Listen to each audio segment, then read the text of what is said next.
You're listening to The Crimson Dagger, written and narrated by Nicole Autumn, brought to you by Mythweaver Books.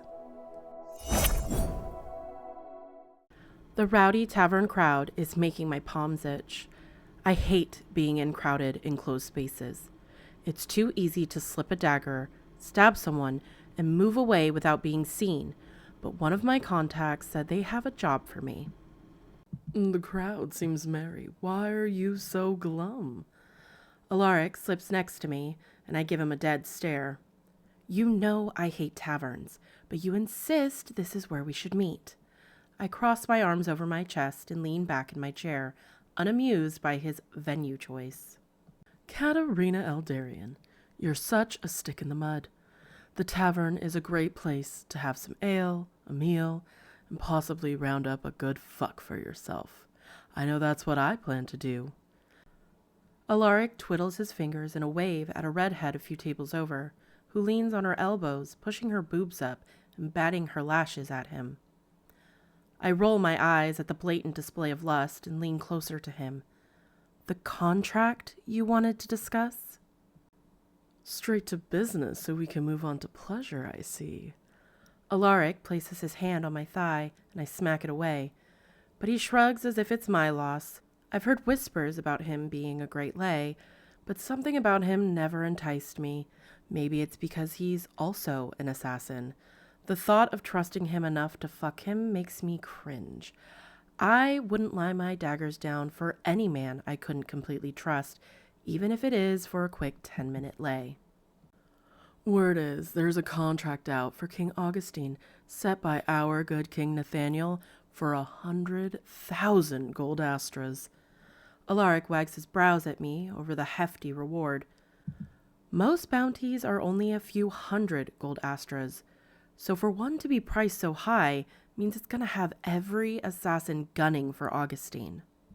When was the contract released? I ask, leaning closer to ensure no one else can hear our conversation. It hasn't yet. A trusted source told me it'll be released tomorrow evening when King Nathaniel makes a proclamation to the kingdom. So why are you keeping this to yourself? I look at him quizzically. There's something he isn't telling me. Going after a king is suicide. I may love the money, but I can't spend it if I'm dead. He says as he waves over a barmaid, and she quickly moves to his side. What do you want? The robust older woman places her hand on her hips, annoyed that she even has to wait for him to think about his order.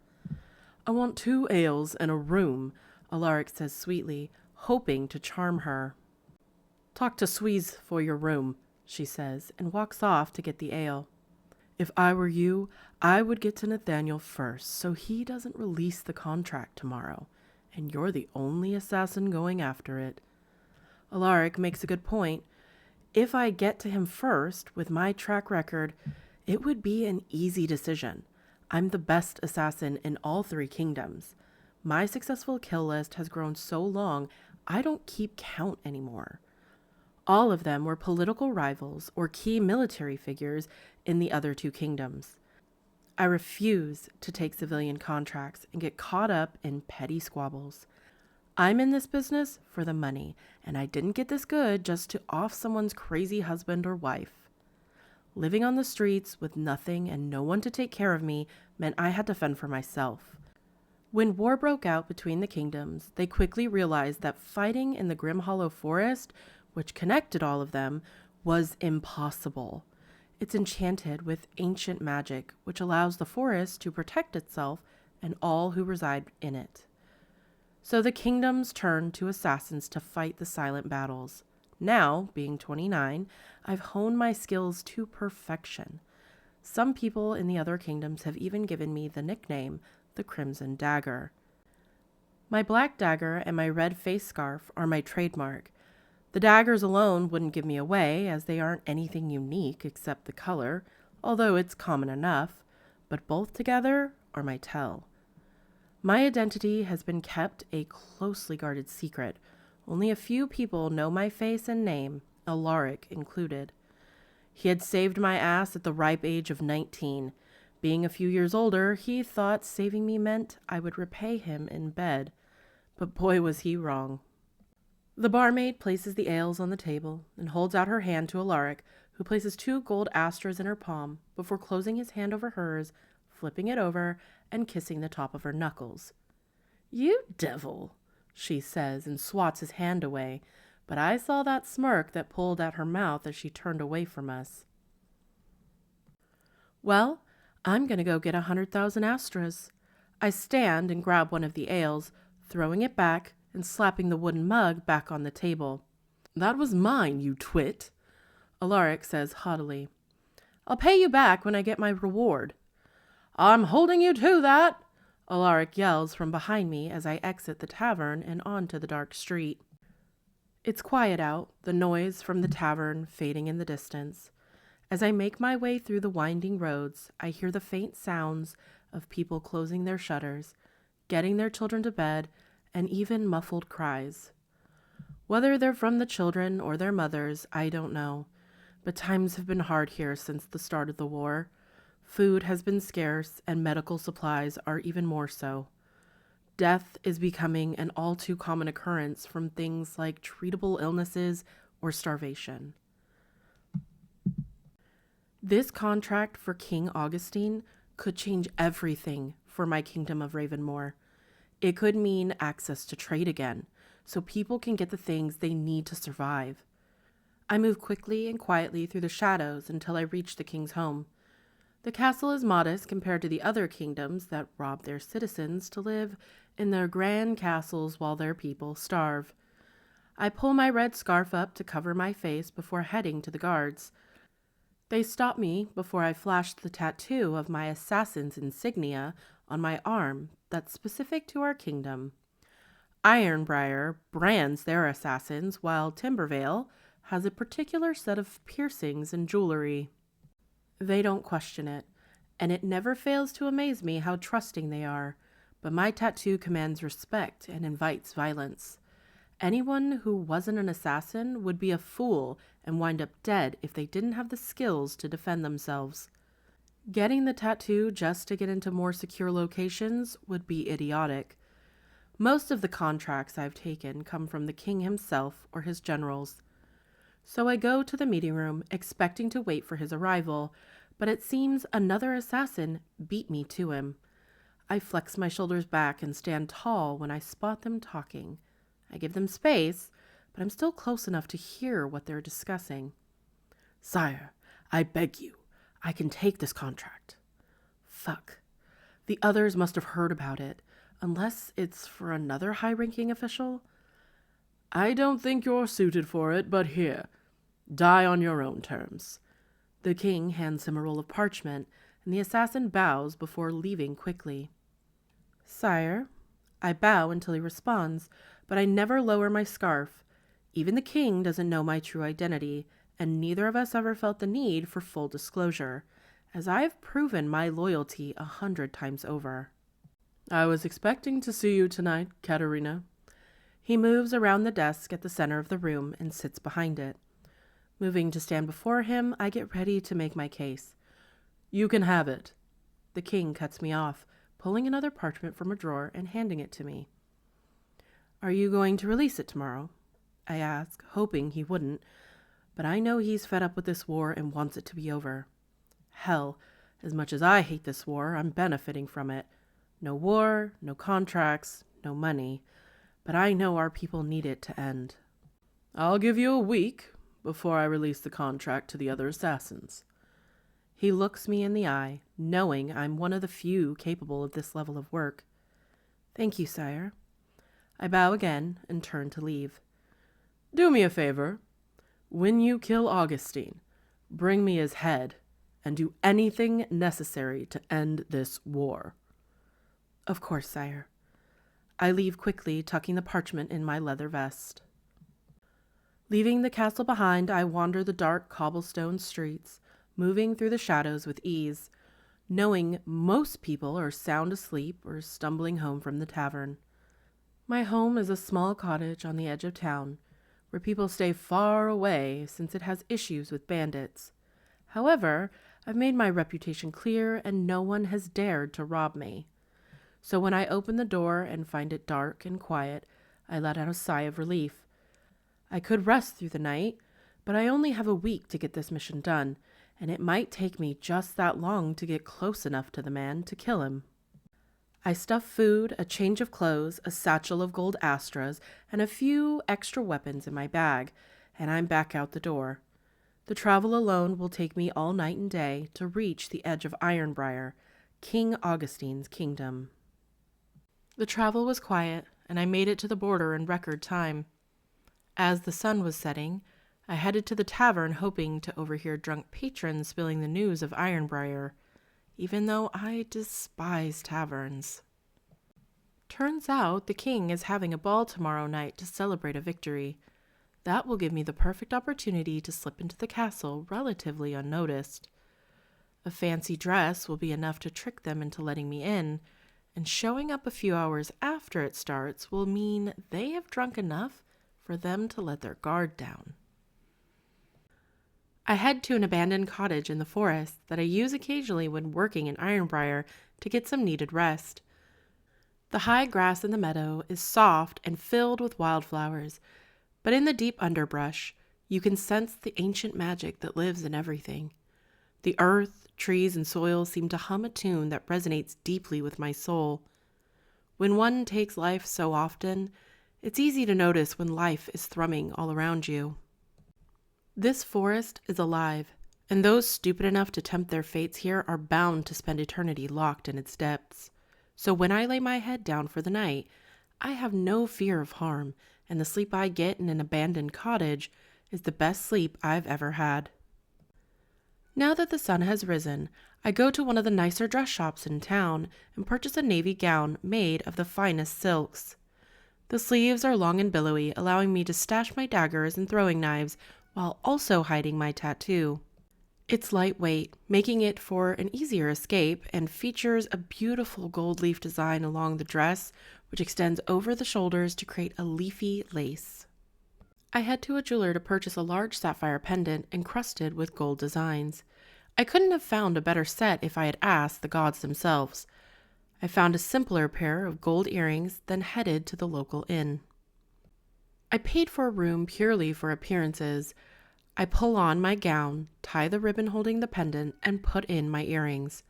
Then I hide my weapons in my dress. Half of the battle is being able to pull off the perfect disguise. The lack of my preferred scarf covering my face makes my palms sweat, but tonight, it's makeup that's called for. I hate being so exposed, but this is the king.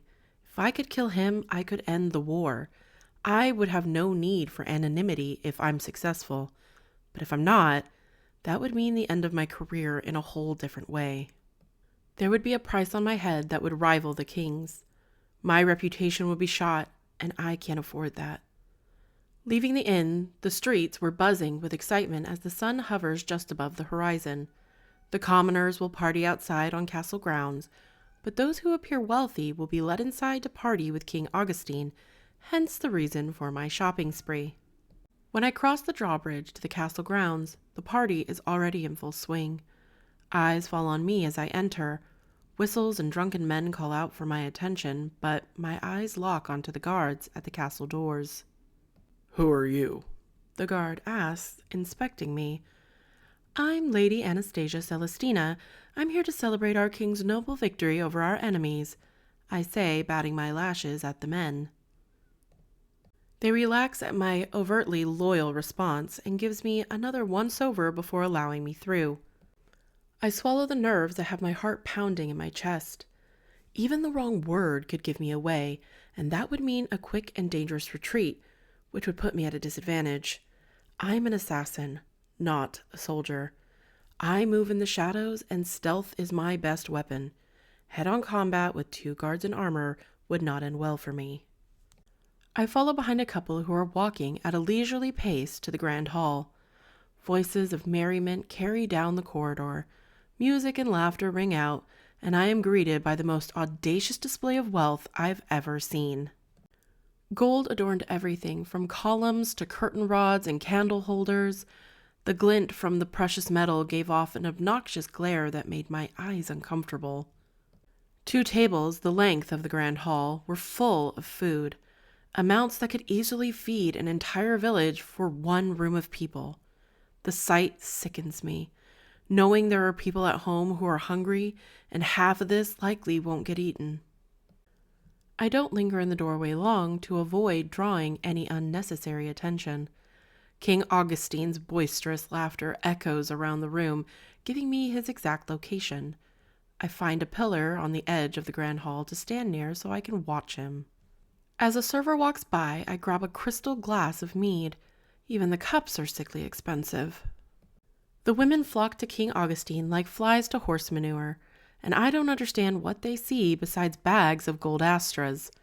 His queen had died under suspicious circumstances almost a year ago, and the rumors floated around that he had paid an assassin to have her killed, but I'm not here to find out if there's any truth to those rumors.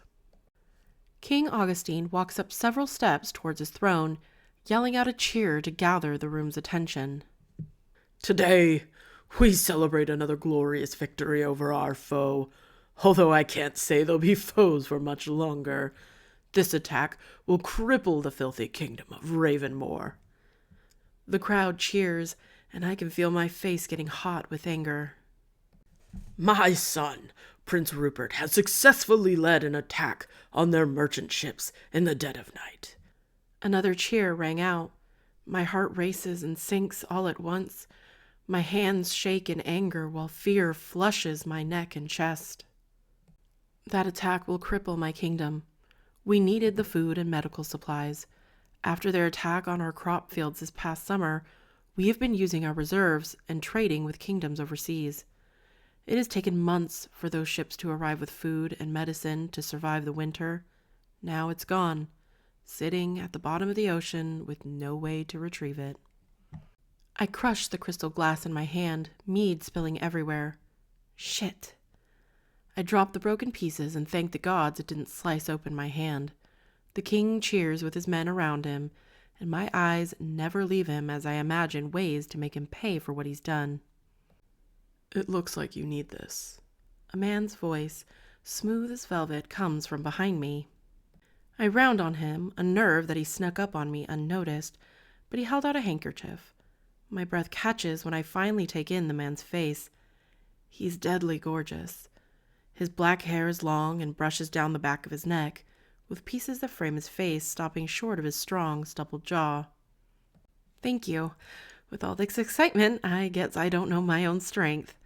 I giggle clumsily, the anger still tainting my words. I wipe my hands in the front of my dress before handing it back. He takes it, but remains where he stands. Still furious at the news, I try to be civil. Is there anything else I can help you with? I ask, irritated that he won't leave. I noticed you weren't conversing with the other ladies, and I thought I would steal your attention. The gorgeous man holds out his arm, and I cautiously place my hand in the crook of his elbow. He's dressed nicely, but also with function. Maybe this is one of King Augustine's guards, but I've never seen him before. He leads me away from the crowd until we stand before a hallway, and the slightest panic sneaks in before I try to settle it. He's pulling me from my target, leaving me exposed for someone to sneak up behind me. Now I'm getting that sinking feeling that this won't be an innocent, flirtatious conversation. And what would you like to speak about, my lord? I assume he's of a higher social status based on his attire. Oh, Lord, how gracious. But I noticed you aren't interacting with anyone. You haven't eaten, and the glass of mead you just crushed went untouched. Not to mention your eyes have yet to stray from the king. I can't help that I find the king to be such a treasure. The bounty on his head is enough to set me up for a while, so a treasure he is indeed when I cut his head from his body. He is a treasure to many, but I also find it strange that an unknown Lady Anastasia Celestina made an appearance. I make it my business to know everyone, and I don't know you. He steps forward, pushing me further down the isolated hallway, and my stomach twists at this turn of events. Damn it. I got sloppy. I was so angry about the news the king relayed that I let my defenses slip. He could spot the tells, and now I'm in a sticky situation. Maybe I value my privacy. Is that a crime? I glare at him, and the devious smirk pulls at his lips. He takes another step, and I take 2 back. Privacy isn't a crime, but simply appearing out of thin air with no ties to our kingdom on the night the king is holding a ball is suspicious. Wouldn't you agree? Another step forward, and my back hits the wall. Shit. Possibly, but I'm just a woman. I wouldn't know about such things. I try to play the damsel card, but I can see the glint in his enchanting brown eyes that he doesn't believe me. I drop my dagger into my hand from my sleeve, just in case I have to fight my way out. Stop! Yelling and fighting draw his attention away from me and back to the grand hall. Praise the gods. As I try to slip away, his arm blocks my escape, but allows me to catch a glimpse over his shoulder when he leans down to put his face close to mine. A rogue is behind him, dagger raised, when I throw my shoulder into him as hard as I can, making him stumble to the side. I throw my dagger, and it plants itself deep into the left eye of the rogue. He drops to his knees. I pull the dagger from his skull and slit his throat for good measure. As I make a run for the grand hall, a strong hand grabs my wrist, yanking me back to face the mysterious man. You're not leaving my sight, he growls between clenched teeth, and his eyes flick to my dagger and back to me. I just saved your life. Let me go, I shout, and try to yank my arm free from his grasp, but his grip is relentless. With no other options, I grab my dagger, ready to wield it against him, when I'm yanked forward and he pushes me behind him. He pulls a sword from a large decorative vase and stabs a man who runs at us. I run toward him, but he holds his arm out, blocking me from moving further into the grand hall, when I see King Augustine on his knees and a blade slicing across his throat. Prince Rupert is stabbed with a sword, and blood spills from his lips. I failed. How could so many assassins know about this job? I stagger back. I look closer at the men who are in the throes of battle and realize these aren't assassins. These are mercenaries. Assassins would never make such a bold public display of this massacre. I've never failed a mission. The mysterious man turns around and grabs my hand, dragging me behind him. Where are you taking me? I shout as he pulls me down another long hallway. To safety. He pulls back a tapestry from the wall, exposing a wooden door. Pulling keys from his pocket, he unlocks it and shoves me inside. It leads us downstairs, and we walk quickly, our feet falling into a steady rhythm, when we reach another door at the bottom. He shoulders past me to unlock it. He opens the door slowly, but voices reach my ears, and I peer around him. A group of mercenaries chat with each other, and I pull the door closed again. We can't stay here, he whispers harshly. I know. We need to run, I whisper back, then tear the silk side panels of my dress. Shortening it considerably, I kick off the heeled shoes. I rip the silk panel into smaller strips, tying up my hair. Using what's left, I cover my face. You're her? He shouts. My hand flies to his mouth, and I point my dagger at him with my left hand as the cold metal of his blade sits at my throat. Shh! You're going to get us both killed. We don't have time for this conversation. We need to get to the forest, or those mercenaries will kill us. The harsh whisper is still too loud, but I hope the mercenaries are too busy to notice. He pushes his blade against my throat, and I press the tip of my dagger to his side. He must not have realized it was there. He eases up and drops his sword to his side, and I tuck my dagger away. They have bows. Weave through the trees, I whisper. I know. He bites back harshly, but the sound of the handle rattles on the other side. Shit, they heard us. I push the mystery man against the wall, hiking up my leg to his side, and he instinctively grabs it as I yank my scarf down and lean my lips close to his, just as the door opens. What are you two doing down here? A stout man with a rough accent asks. Can't a lady have a little tryst before the night's end? I ask as I pull away from the mystery man, who's as wide-eyed as a doe. In a castle this big? Why aren't you in a room? He eyes us suspiciously, and I notice him gripping his blade. I don't want to end up on the wrong end of that. I look to the mystery man for any help, but he shrugs. We both shove the mercenary out of our way, and we sprint towards the tree line. Hey, get back here! Another man yells from behind us. I pull up my scarf just before I jump over the bush and then over a fallen log. I pump my arms, and the man who runs at my side is keeping pace, which surprises me. Who the hell is he? An arrow whizzes past me and sinks into the tree just ahead. We're so close to the coverage of the forest. The loud footfalls of people chasing behind us, branches and leaves crunching and breaking beneath their feet, push me harder. Another arrow flies past, and I say a silent prayer to the gods to make it to the abandoned cottage. But at first, I need to ditch the mystery man and disappear. Ah! He hisses through his teeth as I take a sharp right turn, but I stop dead in my tracks as I look back at him. He stands and tries to limp toward me, and everything in me is screaming to run, to leave him to his fate, but he saved my life. Shit! I say harshly as I run back to him, taking his arm over my shoulder, and we move quickly behind a tree when the earth rumbles violently. The once peaceful forest now menacing with each quake.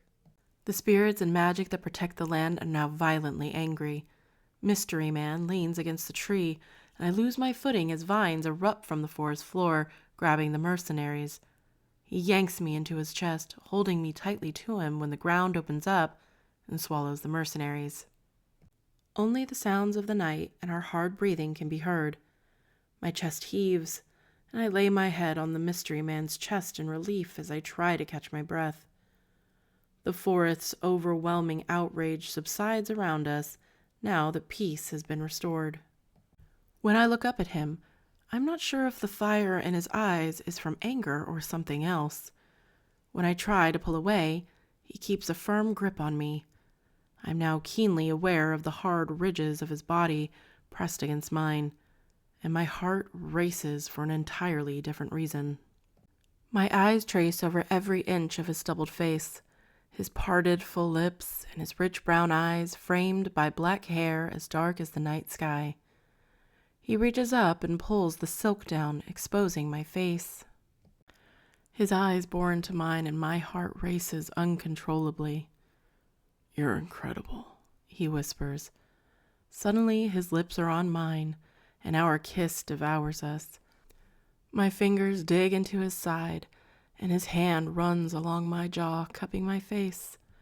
His touch is both demanding and gentle. The heat and electricity between us are so intense that the urge to take him here and now is overwhelming. A snap of a branch nearby breaks us apart, and his sudden jerk of movement has him wincing and sucking air through his teeth. Thankfully, it was just a deer that had already run off once it saw us. Come on.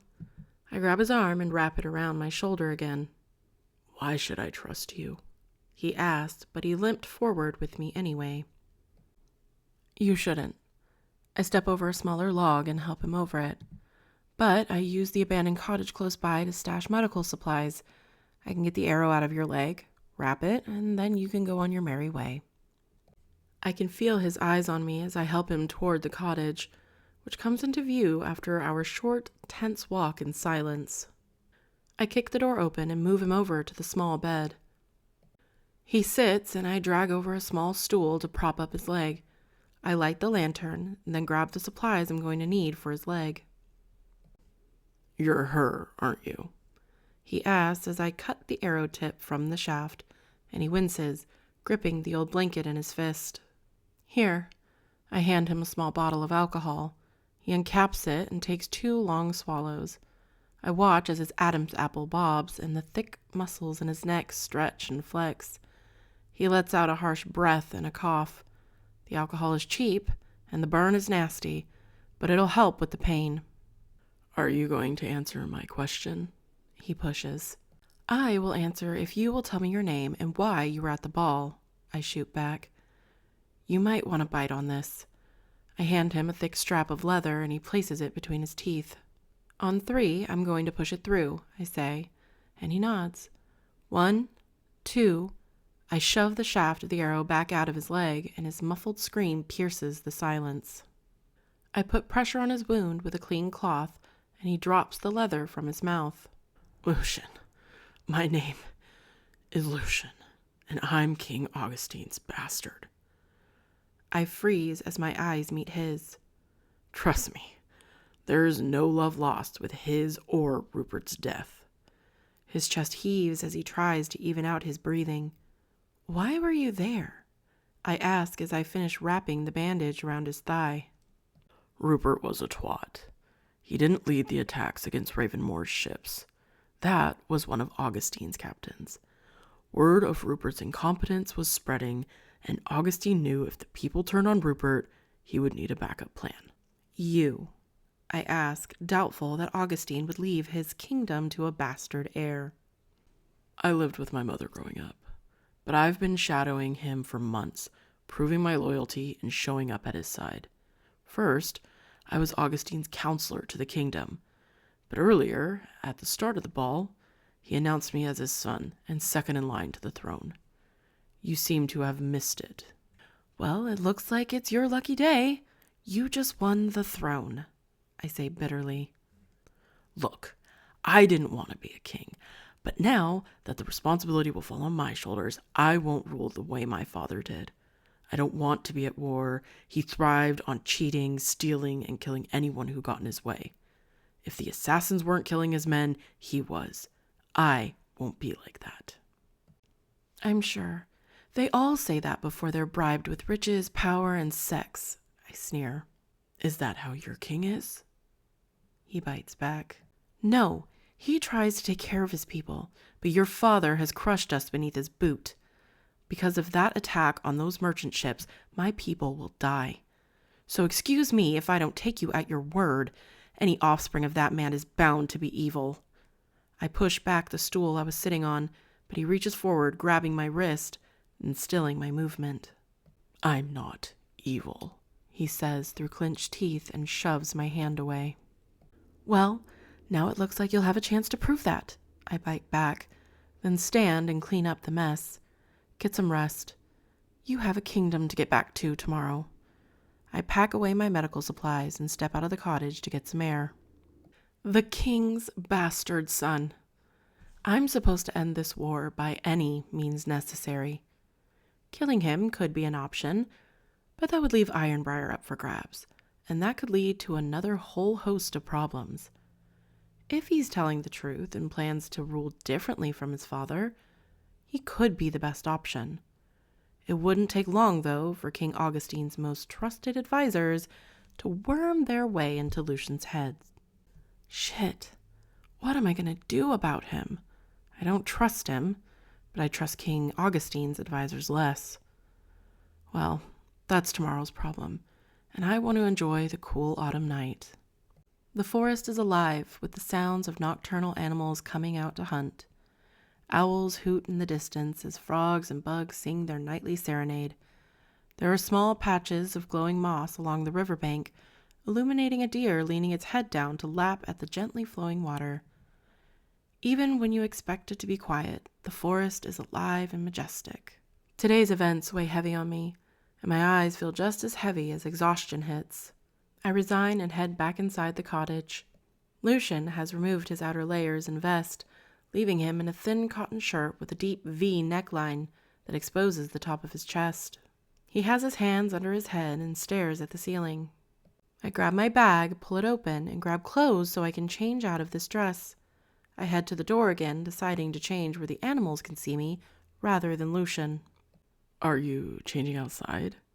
Lucian asks just as I grab the knob to the door. Yeah, I answer matter-of-factly. It's cold outside, he states. I'll be fine. I've dealt with worse. I yank open the wooden door, ready for that to be the end of the subject. I can roll over so you can change in here. I turn to stare at him, and he's propped up on his elbow, his body drawing my eye to places I shouldn't pay attention to. Afraid I may run off in the middle of the night and leave you? I tease, and he lets out a playful chuckle. His smile makes my heart pound and my stomach flutter. There is no denying he's gorgeous. He must have gotten that from his mother, because he looks nothing like Augustine. Bless his mother, because holy hell, the way he's looking at me is making my insides turn to jelly. Maybe, he smiles. Bold move to flirt with me, you know. What is life without some risk? That elicits a chuckle of my own as I roll my eyes. Roll over then, I instruct as I close the door and walk over to the table to place everything back down. I remove my throwing knives and dagger, then pull my dress over my head, letting the ruined garment fall to the floor. The overwhelming realization that I'm completely naked with the enemy's son right behind me slaps me in the face. I peek over my shoulder to see he's still staring at the wall of the cottage. Dressing quickly, I then hide my knives and daggers and lace up my boots. Done, I say. That was quick. In my line of work, speed can mean life or death, I say as I let my hair down from the silk tie from earlier. Placing a chair against the wall, I settle into it and prepare to sleep. Are you going to sleep in the chair? Lucian asks, and I huff in annoyance. Yes. Where else would I sleep? I ask. The bed has enough room for both of us. He gestures to the small space beside him. The only way we would both fit is if we spooned, and that feels dangerous. Trying to get me in the sack, I see, but that's a little too close for comfort, I say as I lean my head back against the wall, closing my eyes. Suit yourself. Lucian drops the conversation, and soon we're both sleeping. My body aches, and my neck feels like it's kinked in a weird way. When I open my eyes, it's still dark out. I'm not sure of the time, but Lucian is still asleep, and the bed looks enticing. Just the thought of that thin mattress and being able to stretch out sounds divine. I could lie next to him and be up before he wakes. He would be none the wiser. But if he woke up, he did offer me the bed, so I'm not crossing any unspoken boundaries. I chew on my bottom lip, trying to decide the best way to go about this. If I sleep in the chair the rest of the night, tomorrow's travel will be hell. I need to get back to Ravenmoor, and a good rest is key. I move silently and lie next to Lucian, being sure not to touch him as I curl up on the very edge. Now I may get some decent sleep. Bird songs in the morning sun peek through the cracks of the window shutters. I was able to get the rest I have been so desperately needing. Taking a deep breath of the fresh morning air, I notice a weight along my stomach and realize Lucian has his arm slung over me and his face is buried in my hair. I try to slip off the edge of the bed, but he grunts and pulls me closer. His body flush against mine, and something else quickly catches my attention when I'm poked in the hip. Frozen and not sure what to do, I clear my throat. Lucian's grip relaxes and his eyes flutter open. I knew you wouldn't be able to resist me, he says, and I balk at his insinuation. More like the bed. You just happen to be lying in it. Lucian stretches, pushing his morning erection against my hip harder than before. I get up quickly, not wanting to entertain the dirty thoughts running through my head. So, I have a proposition for you, Lucian says. And that is? I ask, staring at his face, trying to avoid looking down at the tent that's currently being pitched in his pants. Be my queen. The shock made me freeze. What? I stutter. Be my queen. Why would I ever agree to that? He's clearly lost his mind. The pain must have scrambled his brain. I know who you are, and all about the reputation of the Crimson Dagger, he says. It's a weak threat at best. I have no desire to wed any of the snakes in that court. When I become king, they'll want me to take a bride, and I've seen what they're capable of, and I've witnessed firsthand what you're capable of. Again, what makes you think I will agree to this? There is nothing in it for me. What do you want? He asks with genuine curiosity and a willingness to negotiate. Well, I lost 100,000 gold astras last night. That would be a start, I say, crossing my arms, knowing there's no way he would ever give me that much. You want money? I can give you money. I can provide your kingdom with money. We can open up trade and reestablish peace. Marrying the best assassin of Ravenmoor would be a way to bridge the gap. A marriage and a political alliance to bring peace and end the war. You aren't royalty, but your reputation precedes you, and that would be enough. Everything in me says this is a terrible idea, but a small voice in the back of my mind says this just might be crazy enough to work. I wasn't sure how to make sure he would keep his word, to be a better ruler than his father. Being at his side would ensure that. With my personal working with the King of Ravenmoor, I could keep tabs on Lucian and be a spy if need be. King Nathaniel said do anything necessary to end the war, and this just may be it. My people can't eat money. They need food, medicine, and materials, I challenge, wanting to see how much he would give to have me at his side. I can have all of that sent out as soon as I claim the throne. A decree, if I have to. Lucian moves to sit, placing his elbows on his knees. How do I know this isn't some ploy to get the best assassin off your ass? I ask, knowing this isn't the case, but wanting him to work for the answer I had already decided on. I wouldn't mind trying to evade you for the rest of my life if it meant I got to see you often. His eyes blaze with hunger, and a heat rises in my cheeks. Well, with my reputation, you would only see me once before you met your gods. I smirk at him, and he chuckles. How can I get you to agree? I'm going to pull this kingdom back together. I can't worry about wedding one of those women at court. He scrubs a hand down his face, the weight of what's to come weighing on him. You poor thing, I tease, and he gives me a droll look. Please, do I have to beg on my hands and knees? He asks. You would look pretty good on your knees in front of me, I smile wickedly, and a glint of mischief twinkles in his eyes. He moves as if to get down on the floor, but I stop him. I pull up the stool and sit before him. I don't want to be known as the assassin from Ravenmoor. That stays between you and me. I point between us. My true identity must remain a secret. If you double-cross or expose me, I will kill you just as fast as the betrayal left your lips. The flirtatious tone is gone and replaced by an equally deadly one. I swear it.